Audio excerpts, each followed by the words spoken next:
सिद्धम सुधम प्रणमीय जिनिंदवर्णिमि चंद्रमकलंकं गुणरयन भूषणोदयं जीवस्य परवनं भोजम।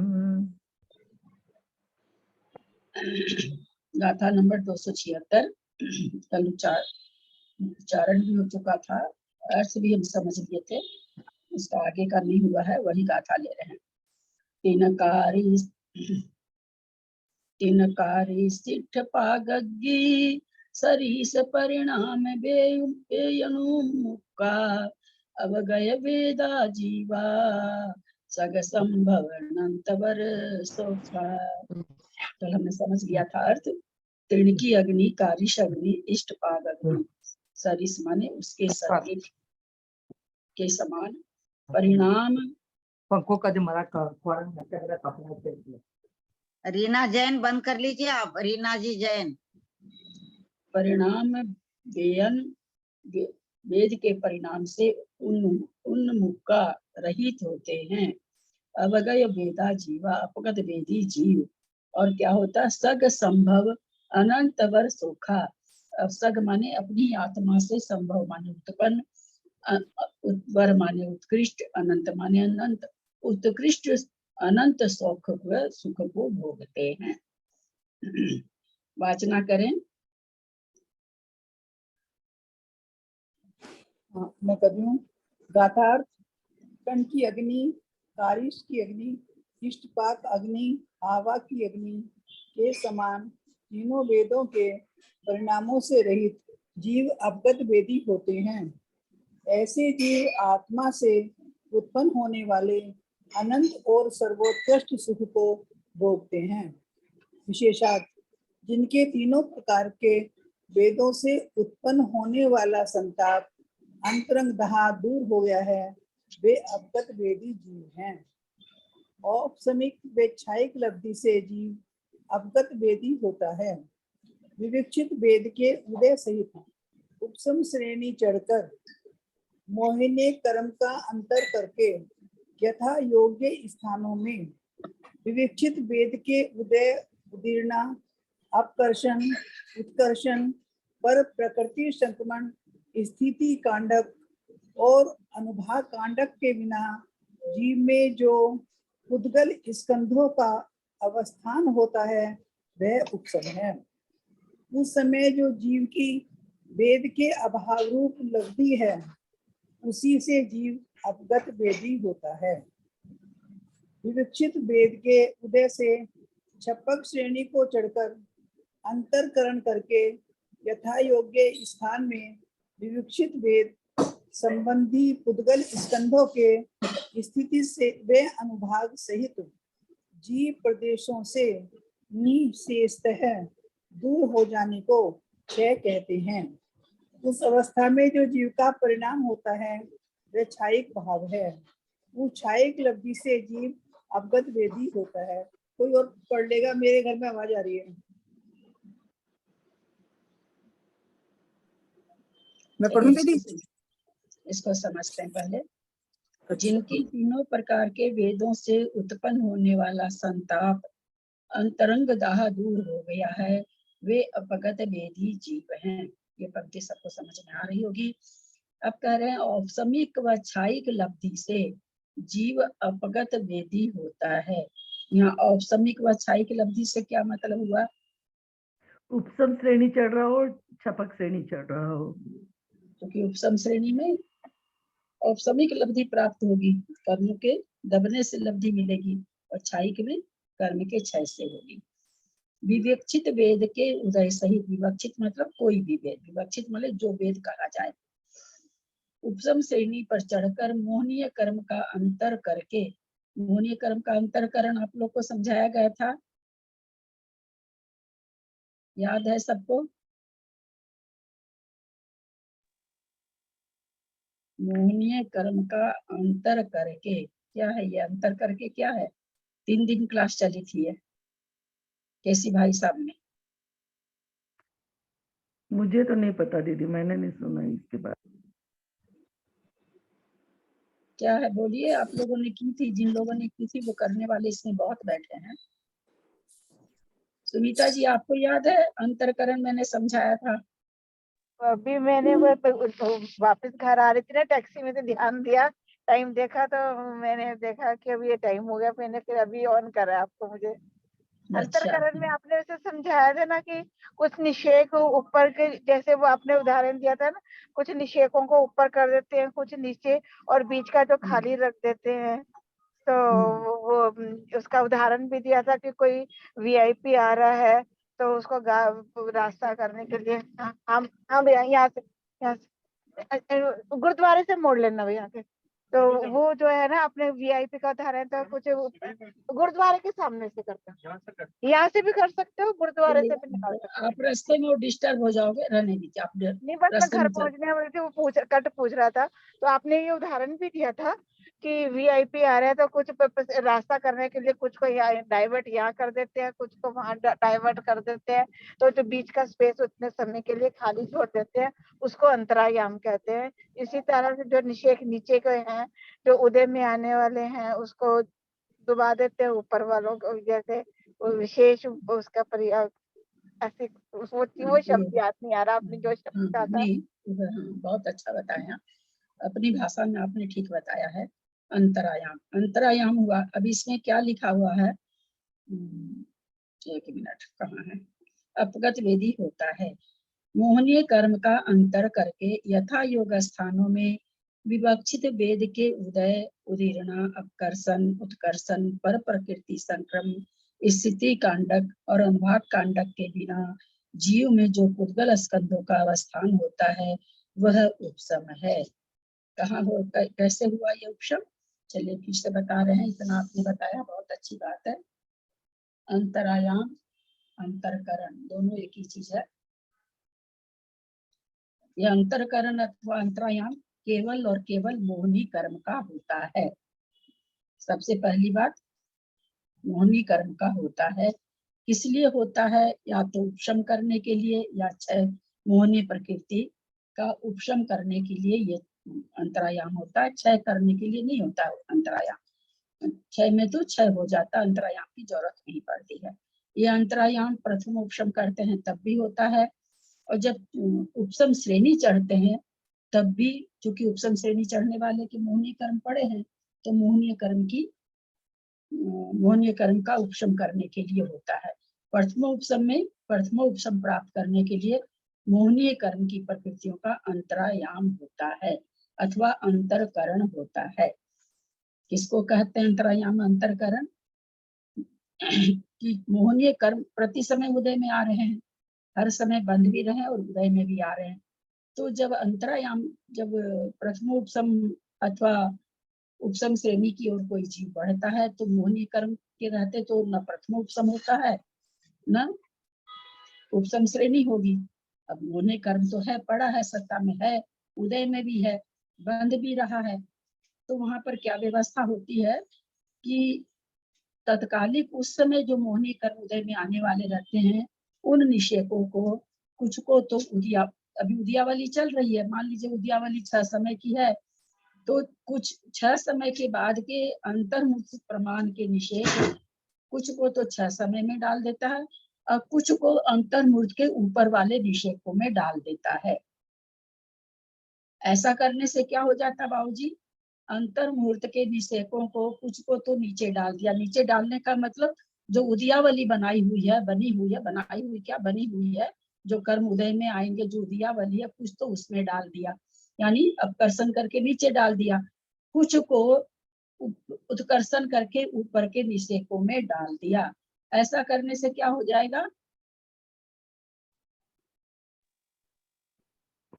सारे मोहिनी कर्म का जो है ना उपशम हो जाएगा। कोई मोहिनी कर्म अभी कहाँ, अभी तो अंतरायाम चल रहा है, यही समझाने के लिए तो फिर से समझा रहे हैं। कितना गलत आप लोग समझ ले तो यार, अभी तो अंतरायाम चल रहा है ना, कहाँ उपशम की तो बात ही नहीं आई। कैसे समझाऊं मैं आप लोगों को? बाप रे बाप। यहाँ पर क्या हो रहा है बाबूजी? 6 आवली वाले में ले आए और ऊपर उत्कर्षण करके ऊपर डाल दिए, तो यहाँ क्या हुआ? तो मतलब जो ऊपर है वो आएंगे नहीं नीचे में, उदय में, जो उदय में है उनको नीचे लाकर उदय में ला दिए। जो उदय में आ रहे हैं उनको उदय में लाके खत्म कर देंगे। जो ऊपर में है वो उदय में आएंगे नहीं, अभी उतना टाइम उसके लिए रिजर्व रह गया, वो खाली समय के लिए। हाँ, इसका मतलब ये हुआ कि अंतर्मुख के निषेकों को हमने हटाया था, कुछ को नीचे डाल दिया था उदयावली में, कुछ को ऊपर डाल दिया। यानी अंतर्मूर्त प्रमाण अब हमारी जो उदय बन रहे हैं, जो उदयावली होगी, उसमें मोहनीय कर्म की कोई भी प्रकृति के निषेक नहीं होंगे। उतना समय मोहनीय कर्म से रहित हो जाता है। तो क्या हो जाने से प्रथमोपशम हो जाता है अथवा उपशम हो जाता है? तो नहीं, हो जाने से नहीं होता। क्यों नहीं होगा? अब आपने डाल तो दिया, आपने ऊपर के डब्बे में कोई चीज चढ़ा दी, अब एक बच्चा आया, 2 टेबल लगाया और ऊपर से उतार लिया, आपने तो उस बच्चे से बचा के रखी थी चीज, उसने उसका साधन ढूंढ लिया, 2 चेयर लगाया, चढ़ के उतार लिया।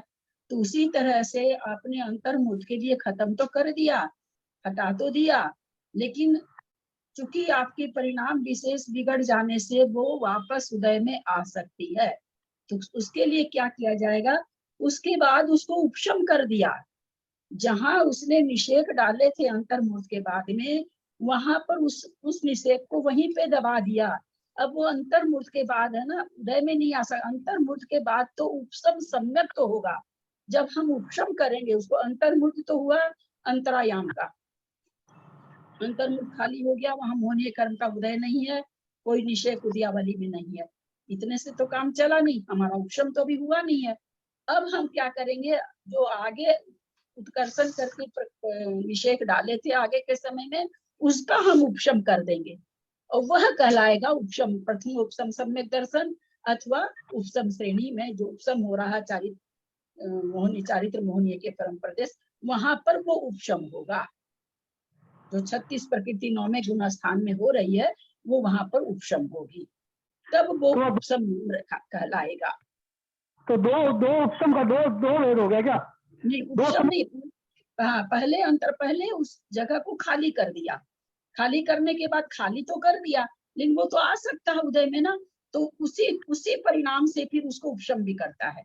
अंतरायाम करने के बाद में फिर अगला जो और विशुद्धि बढ़ी, अंतरायाम होने से परिणामों में विशुद्धि आ गई, उस विशुद्धि से उसने उसको उपशम कर दिया।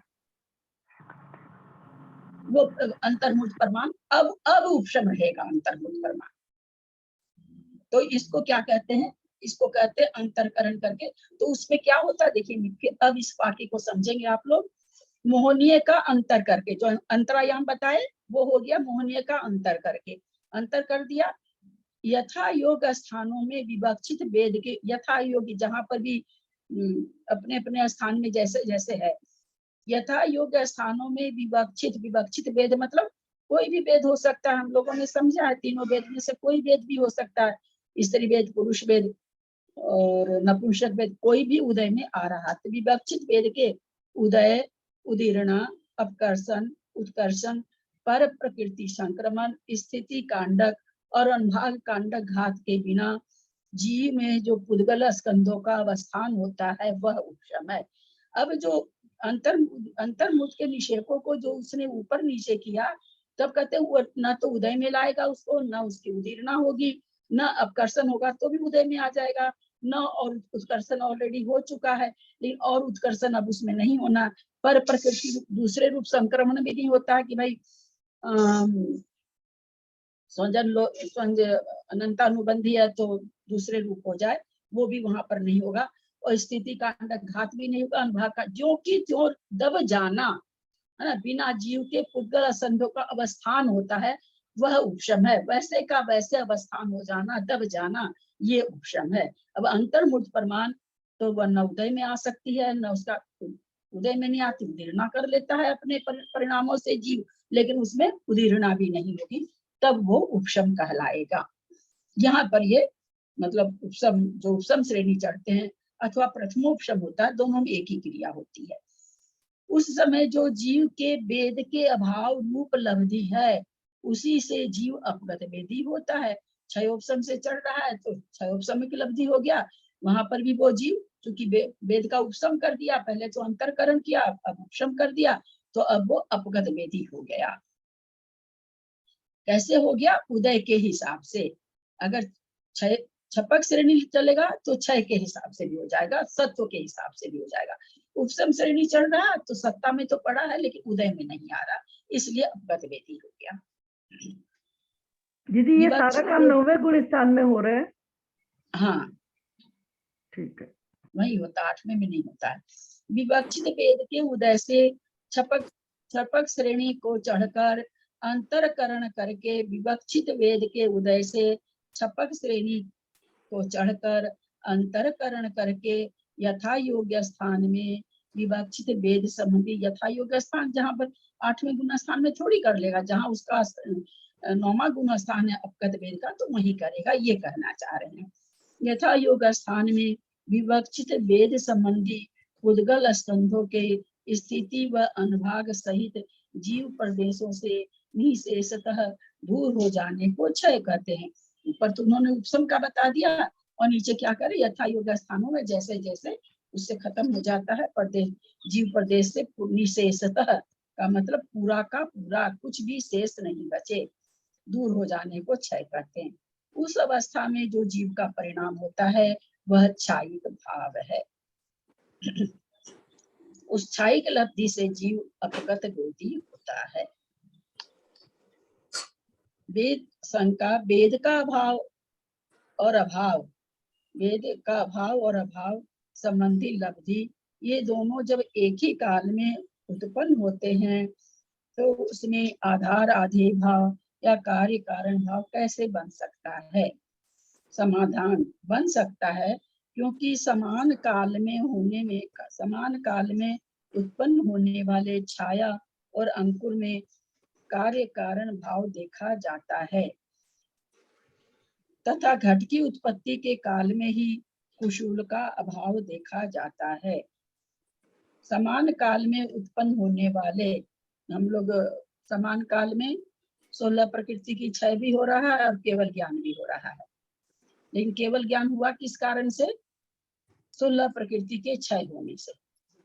लेकिन क्षय कार्य कारण की व्यवस्था हो रही है, लेकिन व्यवस्था होते हुए भी ये क्या कह रहे हैं कि एक ही, जब दोनों लब्धि एक ही स्थान पर कैसे हो सकती है कि 16 प्रकृति का क्षय होना भी और केवल ज्ञान का होना भी? तो इन्होंने वही चीज कहा कि भाई जैसे छाया और अंकुर में कार्य कारण भाव देखा जाता है। छाया और अंकुर से क्या कहना चाह रहे हैं पकड़ में नहीं आ रही बात।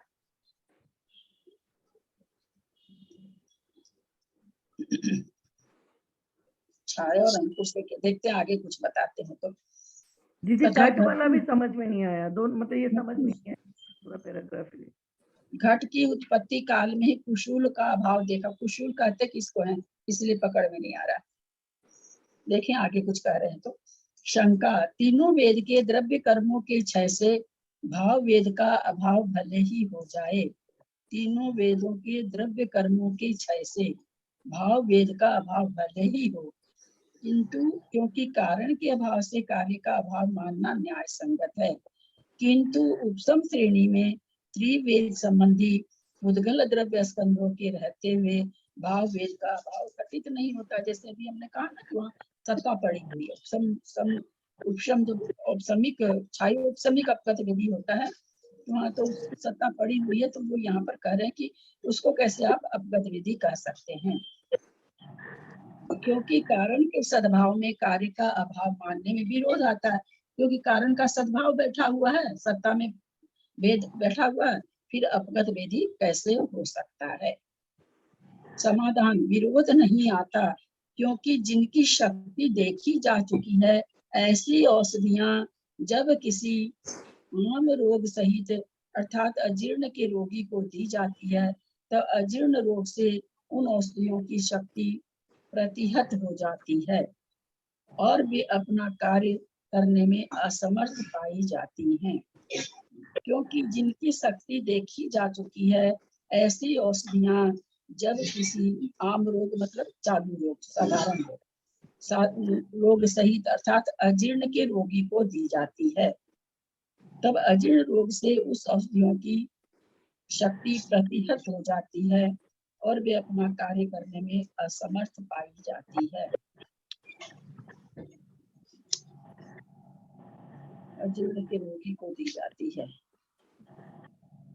तब अजीर्ण रोग से उन औषधियों की शक्ति प्रतिबद्ध हो जाती है।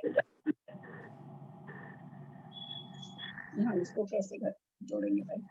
ऐसी औषधियां जो किसी आम रोग सहित तथा अजीर्ण रोग से रोगी को दी जाती है। पकड़ में नहीं आ रहा बाबूजी, इसको इसमें कैसे घटा रहे हैं? नहीं पकड़ में आया मेरे को तो। यद्यपि अनिवृत्तिकरण के अवैध भाग के प्रारंभ से जीव अपगत वेदी हो जाता है, तथापि यहाँ पर उसकी विवक्षा नहीं है, किंतु केवली की विवक्षा है, क्योंकि स्वात्मोत्पन्न अनंत उत्कृष्ट सुख केवली के ही संभव है। छद्मस्त अवस्था में ज्ञान दर्शन स्वभाव का घात होने से स्वाभाविक अनंत व उत्कृष्ट सुख संभव नहीं है, किंतु स्वभाव का घात भी दुख विद्यमान है। जो यहाँ पर हुआ कि भाई अपगत वेदी तो 9वें गुण स्थान में हो जाता है, तो ये यहाँ पर कह रहे हैं कि वहां पर अनंत सुख वाली बात नहीं चलेगी। ये अनंत, इसलिए अपगत वेदी का जो अनंत सुख कहा गया है वो 13वें गुण स्थान में घटेगा, उसके पहले नहीं घटेगा। नहीं आ रहा। हाँ, समझ में नहीं आया ये पूरा ही। ये तो सीधा ही है ना। ये कहते हैं अपगत वेदी तो 9वें गुण स्थान में हो जाते हैं, और 9वें गुण स्थान में अनंत सुख की प्राप्ति नहीं होती। अनंत सुख की प्राप्ति तो किंतु क्या कह रहे हैं ना, यद्यपि अनिवृत्तिकरण 9वें गुण स्थान में अवैध भाग के प्रारंभ से जीव अपगत वेदी हो जाता है, जहाँ पूरे तीनों भाग खत्म हो गया, पुरुष वेदी खत्म हो गया, पूरा सत्ता उदय बंध सब खत्म हो गया, तो वहां से अपगत वेदी कहलाता है, 9वें गुण स्थान से ही हो जाता है। तथापि यहाँ पर उसकी विवक्षा नहीं कर रही यहाँ पर, लेकिन आप वो 9वें गुण स्थान वाली बात नहीं करी जा रही है, केवली की विवक्षा है, क्योंकि स्वात्म उत्पन्न अनंत उत्कृष्ट सुख केवली के ही संभव है। 9वें गुण स्थान वाले को ये सुख संभव नहीं है। 11वें गुण स्थान में तो फिर कह देते हैं कि यथाख्यात चारित्र हो गया, पर यहाँ तो 9वें गुण स्थान में तो भी अपगत वेदी जरूर हो गया, पर अभी तक उसके सूक्ष्म लोक भी पड़ा हुआ है।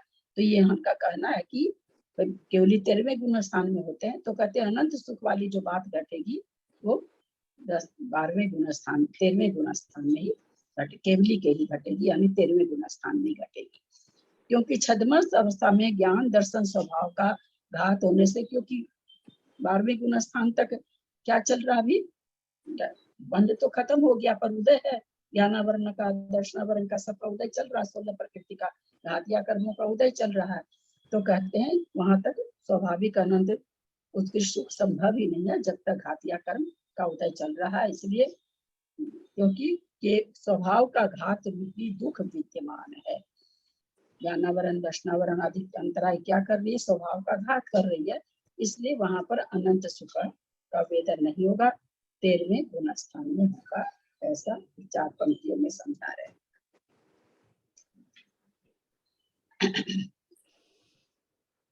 अब आगे गाथा नंबर 277 बहुत अच्छी आ रही है। वेद मार्ग नामी जीव संख्या।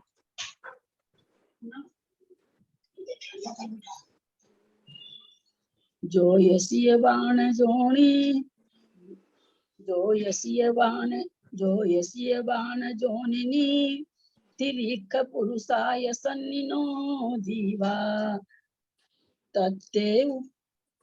तत्ते उपमलेसा, उच्चारण पर ध्यान देंगे थोड़ा, तत्ते उपमलेसा लेसा शंख गुणा कमेने दे, जो ईसिय बाण जोननी, तिरिख पुरुषाय सन्निनो जीवा, तत्ते उपमलेसा शंख गुणा कमेने दे। गाथा का उच्चारण सुनीता जी आप करेंगे क्या? सुनीता जैन दिल्ली घर पहुंच गए हैं, करेंगे गाथा का उच्चारण? दीदी घर तो पहुंच गए, बेचारा हाथ पैर धो के फिर जिनवानी को हाथ लगाऊंगी ना। ओ अच्छा, चलिए कोई बात नहीं। चलिए जयश्री साहब। हाँ इसमें सुन। प्रणाम दीदी। जोई सिय बाण जोणेणी, तिरिख पुरुषाय षण्णीणो जीवा तते उपमलेसा संख गुणुना कमेणे दे। संस्कृत जिसके पास से पढ़े। मेरे पास में पढ़ रही कौन सा नंबर की दाता पढ़ी है अभी आपने? मैं क्या आई हूँ कहीं बाहर से। कौन सा नंबर की दाता चल रही है? 277।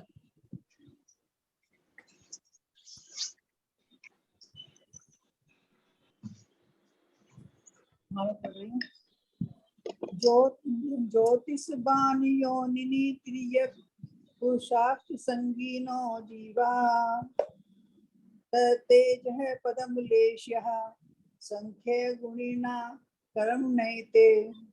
ज्योतिष बाण योनिनी त्रियक पुरुषार्थ संगीनो जीवा तत्तेज है पदम लेश्यः सख्य गुणिनः करुणेते।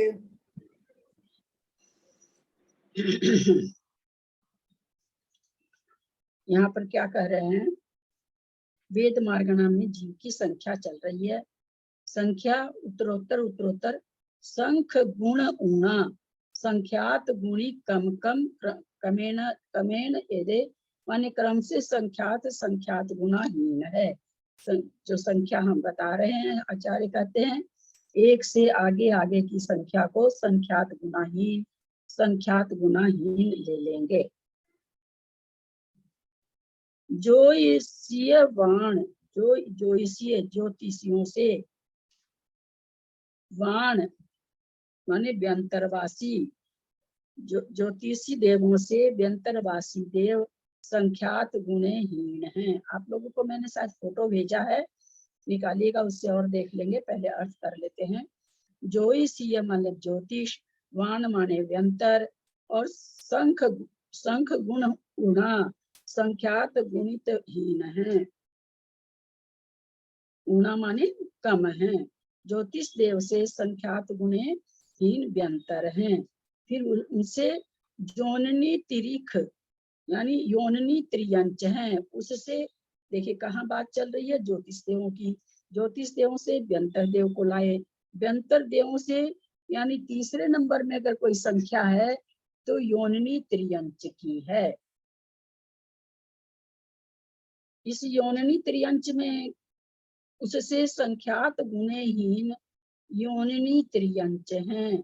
इस योनिनी त्रियंच में कौन कौन आएंगे, कौन से जीव आएंगे?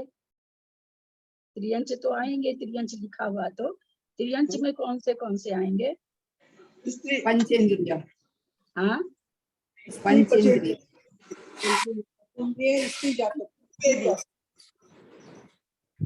पंचेंद्रिय स्त्री जाति है। योनिनी त्रियंच यहाँ लिखा हुआ है, इसमें कौन कौन आएंगे? जो तिर्यंच योनि समूर्छन जीव वो भी आ जाएंगे ना? योनिनी में समूर्छन कैसे आएंगे? क्यों उनके तिर्यंचों में नहीं होते क्या समूर्छन जीव? नहीं, वो नपुंसक होते हैं। नहीं, वो नपुंसक होते हैं। अच्छा, हाँ, नपुंसक होते हैं ना, सॉरी, वो तो नपुंसक हो जाएंगे। केवल पंचेंद्रिय तीरेंच आएंगे। इसमें पचेंद्रिय स्त्री वेदक स्त्री जाति के आएंगे। वो तो इसमें लिखा हुआ है।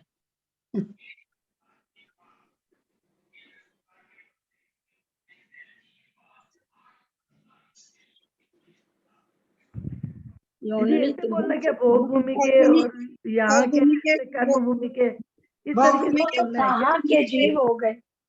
मलेच्छ के जो त्रियंच है। योनिनी त्रियंच में आप लोगों ने कहा कितने इंद्रिय से चालू होगा? ये पांचवें इंद्रिय, 5 इंद्रिय से होगा। तो 5 इंद्रिय में कौन होंगे योनिनी? भोग भूमि के होंगे, मलेच्छ खंड के होंगे। अच्छा, ये गाय भैंस, गाय बकरी। पंच इंद्रिय योनिनी त्रियंच में कौन कौन सा भेद बनेगा? स्त्री वेद भाव से तो ये दोनों वेद हो जाएंगे। हाँ, जयश्री जी। भाव से योनि तो में तो सिर्फ त्रिवेदी आएंगे। भाव से तीनों वेद बनेंगे। क्या बोल जाती हैं आप बीना जी, कहीं पर भी कुछ भी आप लोग घटाने लग जाते हो। यहाँ पूछा ही नहीं जा रहा कि वेद कौन सा आएगा, वेद साफ उन्होंने योनिनी लिख दिया, उसमें दूसरे वेद तो घटाना ही नहीं है। कौन कौन होते हैं योनि त्रियंच? स्त्रियों को भी लिया है कि मनुष्यनी स्त्रियों को भी लिया है कि? नहीं भैया, त्रियंच लिखा हुआ है साफ। मैं थोड़ी बोल भूमि रही का हूँ। है, कर्म भूमि का है, मलेच्छ खंड के यहाँ पे हम जो जितनी भी पूछना चाह रहे हैं आप लोग बोल ही नहीं रहे हैं, चलिए हटाइए। चलिए उनसे दीदी क्या बता कहे, दीजिए ना प्लीज एक बार क्या होगा। चलिए आगे चलिए। अभी कुछ, अरे पहले सारा कर लें तब बताना तो पड़ेगा ही, थोड़ा भी नहीं दिमाग लगाएंगे तो बताना ही पड़ेगा। योनिनी क्या कह रहे हैं, उनसे संख्यात गुणहीन योनिनी त्रियंच है, उससे संख्यात गुणहीन तिरिख पुरुषा, तिरिख माने त्रियंच, पुरुष माने पुरुष हैं, उनसे संख्यात गुणहीन पुरुष वेदी त्रियंच हैं। फिर कहते हैं यह सन्निनो, उनसे संख्यात गुणहीन संगी पंचेंद्रिय त्रियंच हैं। अब आप लोगों से यह पूछना है, तो संगी असंगी जैसे हाँ संगी असंगी संगी भेद होगा। अब जाके समझे आप लोग, कितना बढ़िया से आप लोग को कल परसों में बताया गया। क्यों नहीं याद रखते, थोड़ा सा भी मोटी चीजें भी याद नहीं रखते हैं, खूब बढ़िया से बताया गया। 1 मिनट जब बोलूं तो चुप रही है ना, तब तो सुनोगे ना। वहाँ वो बीना जी कुछ नहीं जान रही है, 4 दिन से पढ़ा रही है, तो वो जरा सा कोई कुछ बोलता तो वो एकदम गर्म आ जाती है। और कितना दिन से समझा रहे हैं, जब बोलने लगते हैं तो आप लोग बीच में बोलने लग जाते हैं। यहाँ पर आप लोग को बताया गया था कि 4 इंद्रिय तक के जीव समूर्छन होते हैं नियम से। समूर्छन पंचेंद्रिय भी होते हैं, संगी भी होते हैं। संगी वो तो अलग हो गया, वो तो वेद अलग हो गया।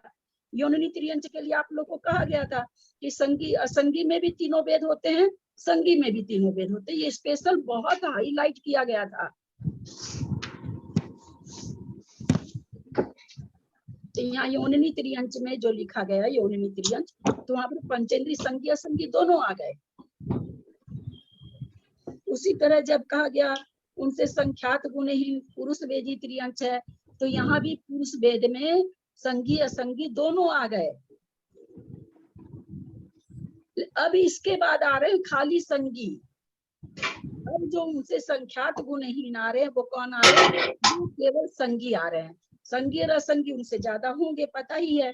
स्त्रियां ज्यादा होती हैं पुरुष से, ये भी हमको पता ही है। चाहे किस देवी ले लो और चाहे मनुष्य ले लो, चाहे त्रियंचनी ले लो, नारक में स्त्री वेद होता नहीं। तो हमको पता है कि सभी गति में स्त्रियां ज्यादा हैं। तो सबसे पहले योनिनी त्रियंच ले लिया, तो पंचेंद्री संगी असंगी दोनों आ गई। फिर उससे कम पंचेंद्री संगी असंगी पुरुष वेदी आ गई।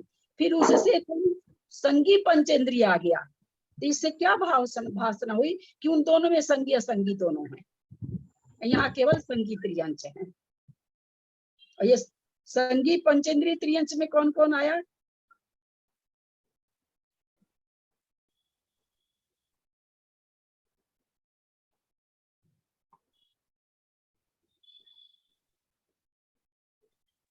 अब ये भोग भूमि के त्रियंच आ जाएंगे क्योंकि वो संगी होते हैं। बड़ा जल्दी भोग भूमि पहुंचती हैं कविता जी आप। नहीं कहाँ ये सब भोग भूमि, इसमें ऐसा कुछ लग रहा है क्या, हमको ये बताइए। संख्यात गुणहीन में कुछ है नहीं, संगी हम लोगों के पास नहीं है क्या? गाय बैल बछड़ा हिरन तमाम चीजें हम लोग संगी नहीं देख रहे हैं क्या अपने पास में? और पंचेंद्री होंगे ही होंगे संगी हैं। तो संख्यात गुणहीन संगी पंचेंद्रिय त्रियंच हैं, इसका क्या मतलब हो गया? घोड़ा हाथी वगैरह, ये घोड़ा हाथी वगैरह जो है ना सिर्फ पंचेंद्रिय। यहाँ पर क्या हो गया, पहले उन्होंने योनिनी त्रियंच, इसी से समझिए ना, जो लिखा हुआ उसी से पकड़ने की कोशिश। हमको ये इसका स्पेशल क्लास थोड़ी की है, लिखा हुआ उसी से पकड़ के बता रहे हैं। योनिनी त्रियंच सब देवों को छोड़ दीजिए, त्रियंच में पुरुष वेदी त्रियंच, सिर्फ पुरुष वेदी त्रियंच, पुरुष वेदी त्रियंच, संगी पंचेंद्रिय सिर्फ। तो संगी पंचेंद्रिय त्रियंच अगर पुरुष वेदी है तो बेचारी वो गाय वगैरह कहाँ चली गई, हिरणी कहाँ चली गई, वो पंचेंद्रिय त्रियंच नहीं है क्या? तो योनिनी में आ गई ना, योनिनी में योनिनी आ में- गई ना पहले। योनिनी में संगी असंगी दोनों आया था, अच्छा वैसे। फिर भूल कर गए। सबसे ज्यादा किसको बोले, बोला जो योनिनी त्रियंच है वो सबसे ज्यादा त्रियंच में देख रहे हैं। अब देव को छोड़ दीजिए, वो सबसे ज्यादा मिलेगी, असंगी में भी मिलेगी, संगी में भी मिलेगी, काम खत्म हुआ। अब उससे कम अगर हम देखने जाते हैं तो पुरुष वेदी पंचेंद्रिय पुरुष जो पुरुष वेदी जीव है, तो पंचेंद्रिय तो अपने आप ही घट गया, लेकिन यहाँ पर कुछ और नहीं किया खुलासा, इसका मतलब संगी असंगी दोनों आ गया, क्योंकि यहाँ खुलासा ही नहीं किया। तो परिशेष न्याय ये कहता कि अगर जैसे बहुत सारी जगह ऐसा आया है, कई बार आप लोगों को समझाया गया है, जैसे जब बात चली थी कि सर्वार्थ सिद्धि में छाई सम्यक दृष्टि ही जाते हैं, बहुत लिखा लंबा चौड़ा पंडित जी साहब भी बहुत हमको बोले थे बोलने उलने के लिए।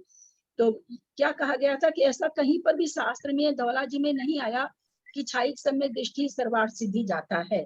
तो परिशेष न्याय क्या कह रहा है कि इसका मतलब छायोपशमिक भी जाता है, क्योंकि वो हाईलाइट रहता, अगर ऐसा रहता तो लिखा रहता कि छाई सम्यक दृष्टि पाए जाते हैं या जाते हैं। तो उसी तरह से यहाँ पर जब संख्यात गुणहीन पुरुष वेदी त्रियंच ऐसा कहीं भी इतना सा लाइन लिखा हुआ मिले तो उसमें हमको समझ लेना है कि संगी असंगी दोनों पुरुष आ गए। ठीक, पकड़ में आ रही है? फिर योनिनी संगी आ गई।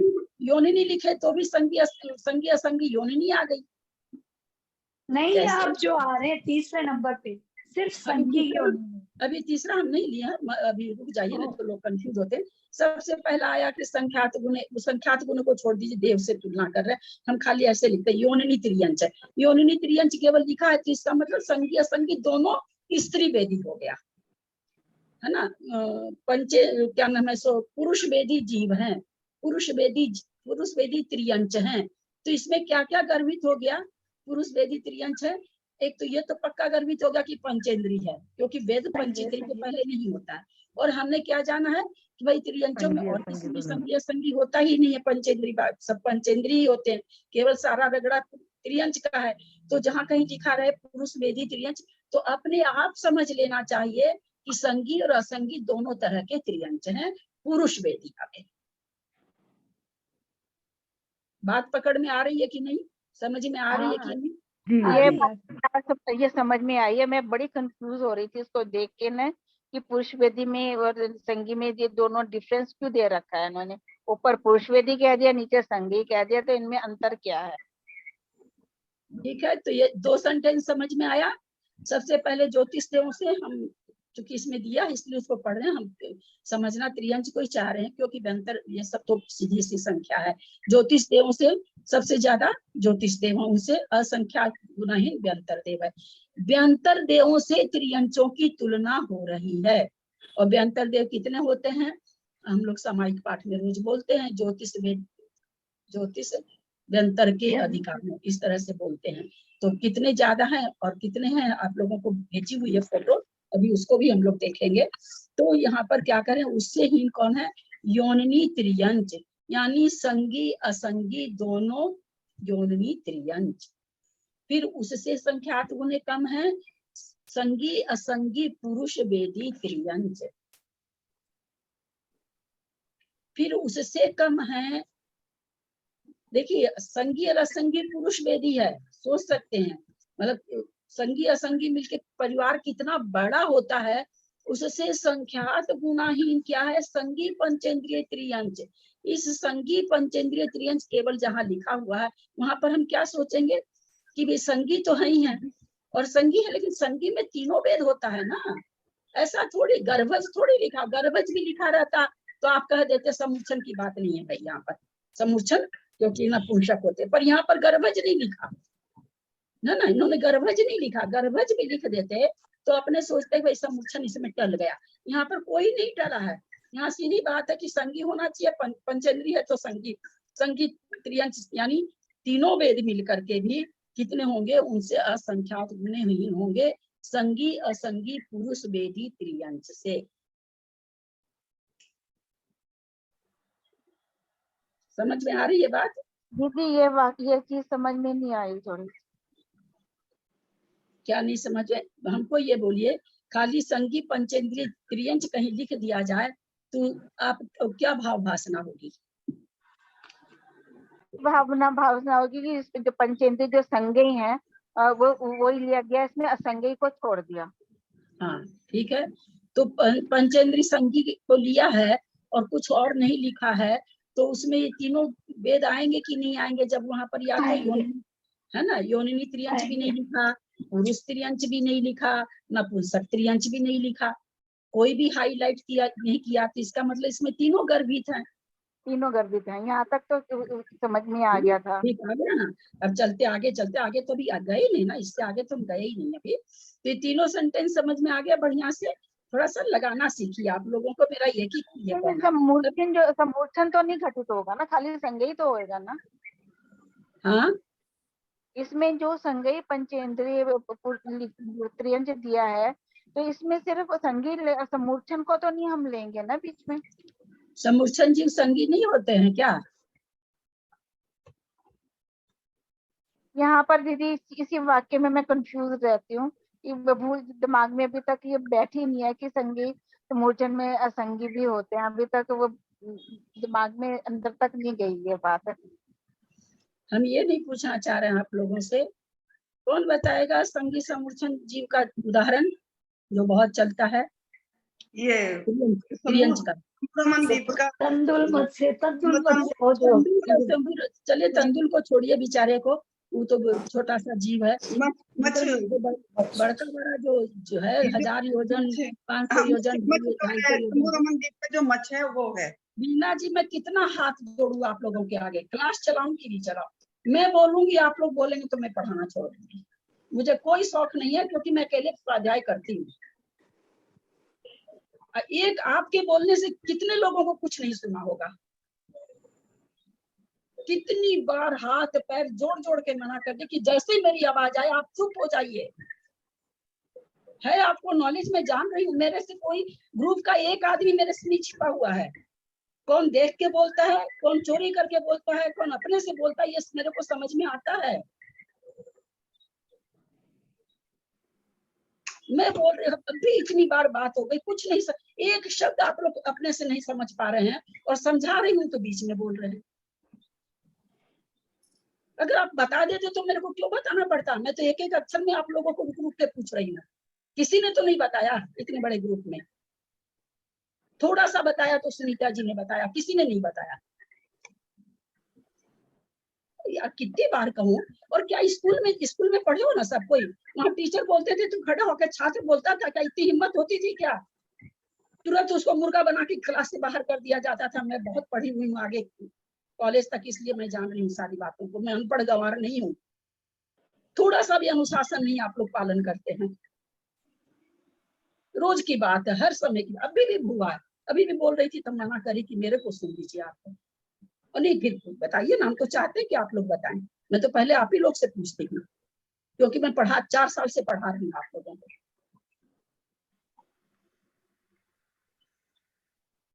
कितना एक एक दो शब्द बोल के पूछना चाहती हूँ कि ऐसे रहे तो आप क्या समझेंगे, ऐसे रहे तो क्या समझेंगे।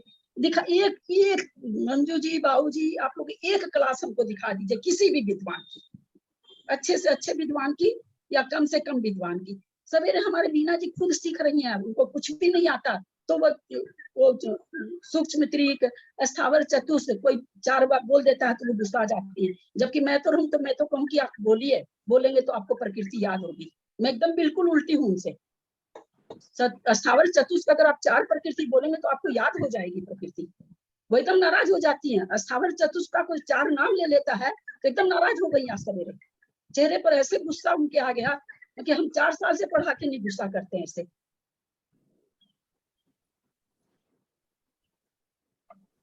मैं क्लास फिर से चालू कर रही हूँ, इसको बंद कर दे, आप लोग फिर से ज्वाइन करें, क्योंकि मैं भेजूंगी नहीं, उसमें नहीं आएगा, रिकॉर्डिंग में नहीं आएगा ये।